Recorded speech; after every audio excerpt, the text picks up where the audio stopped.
হ্যাঁ 10 বছর ধরে শুধু আক্রোশই ছিল। কিন্তু সে যদি সীমা লঙ্ঘন করে আর হেদায়েত না হয় তো ওকে মাফ নেই।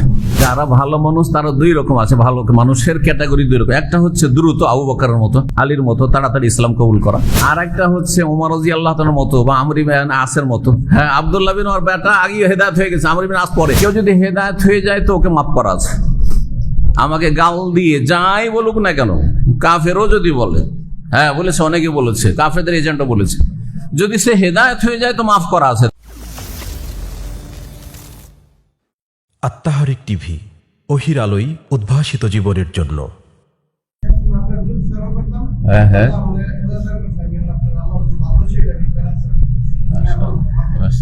ভাইয়ের প্রশ্ন হচ্ছে যে এক সময় আপনার অনেক বিরোধিতা করেছি, অনেক বিপক্ষে কথা বলেছি, তারপরে যখন ভালো করে আপনার বক্তব্যগুলো শুনেছি তো আপনার বক্তব্যের মাধ্যমে আল্লাহ তাবারাক তাআলা আমাকে হিদায়াত দান করেছেন, আর আপনার বিরুদ্ধে আমি অনেক কথা বলেছি, তাই আমাকে ক্ষমা করে দিন। হ্যাঁ 10 বছর ধরে শুধু আক্রোশই ছিল। চলেন, ওমর রাদিয়াল্লাহু তাআলা এরকম দেরি করেছেন।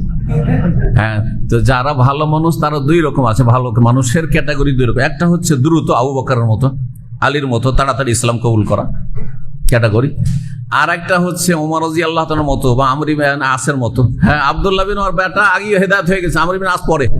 বোঝা গেছে না?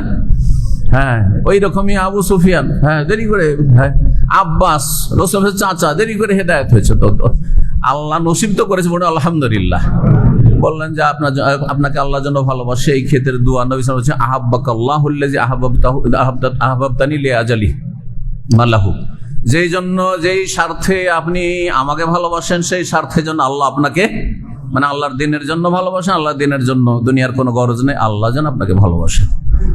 আর হেদায়েত ক্ষমা চাওয়ার বিষয়টি আমি আগেই মানে আম ঘোষণা অনেক আগে থেকে করা আছে। কেউ যদি হেদায়েত হয়ে যায় তো ওকে মাফ করা আছে। আমাকে গাল দিয়ে যাই বলুক না কেন, কাফেরও যদি বলে, হ্যাঁ বলেছে, অনেকে বলেছে, কাফেরদের এজেন্টও বলেছে, যদি সে হেদায়েত হয়ে যায় তো মাফ করা আছে তাকে, আল্লাহর স্বার্থে, আল্লাহর সন্তুষ্টির জন্য, দিনের স্বার্থে। কিন্তু সে যদি সীমা লঙ্ঘন করে আর হেদায়েত না হয় তো ওকে মাফ নেই। হ্যাঁ, এতটুকু হাসরের মাঠে বিচার হবে, এবং তাকে নেকি দিয়ে হোক আর যাদের নেকি যদি শিরক বিদআত করতে নেকিও নাই, তার কি দিয়ে পেমেন্ট করবে সে চিন্তা করবে।